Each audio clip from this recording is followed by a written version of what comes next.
27ویں رات تھی، وہ مسجد میں چلا گیا تو کسی عالم نے وہاں بیان کیا، حدیث سنائی کہ نبی پاک صلی اللہ علیہ وسلم کا فرمان ہے کہ جس کا بچہ حافظ بن جاتا ہے تو ان کے ماں باپ کو کل قیامت کے دن ایسا تاج پہنایا جائے گا کہ جس کی روشنی سورج کی روشنی سے بھی زیادہ ہوگی، اور ماں باپ کو ایسے 2 جوڑے پہنائے جائیں گے کہ جس کی قیمت ساری دنیا مل کے نہیں چکا سکتی۔ تو یہ بات محمود بیگڑا کے دل پہ لگی، کہنے لگا میرا یہ جو دنیا کا تاج ہے یہ تو ایک دن اتر جائے گا۔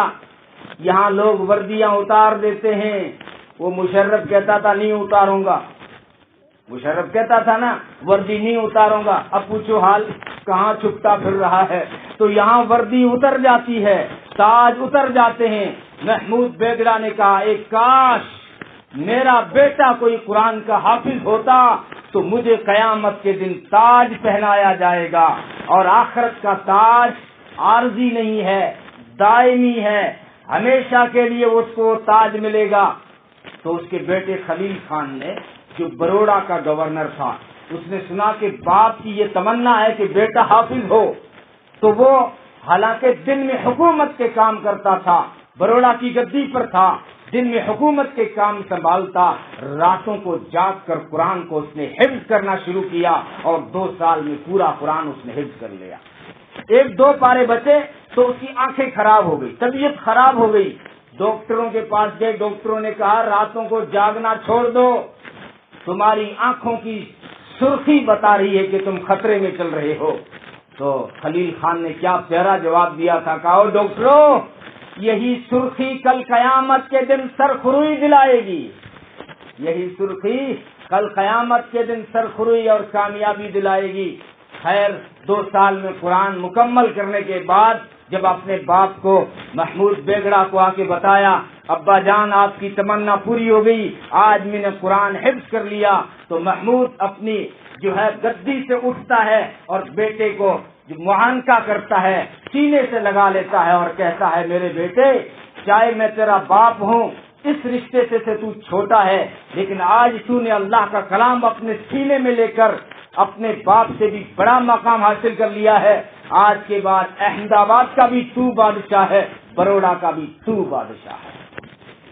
یہ ہمارے بادشاہوں کے بھی تعلق تھے قرآن سے۔ اورنگزیب تھا عالمگیر، غلط ہسٹری چھپی ہوئی ہے کتابوں میں، بہت بڑے اللہ کے نیک ولی تھے، انہوں نے تخت پہ بیٹھنے کے بعد قرآن کو حفظ کیا تھا۔ قرآن کو ان کے ایک بیٹے نے حفظ کو مکمل کیا، اس میں خوشی میں تقریب رکھی گئی، تو اس میں جو ہے وہ محمد معظم کے دادا بھی آئے تھے، شاہ جہاں بھی آئے تھے۔ تو شاہ جہاں نے کہا کہ تیرا بیٹا حافظ ہوا ہے، کاش کہ میرا بیٹا حافظ ہوتا۔ تو اورنگزیب کے بات دل پہ لگی، اس نے ارادہ کیا، حکومت پہ رہتے ہوئے اس نے قرآن کو حفظ کر لیا۔ کہتے ہیں کہ محمود غزنوی جو تھا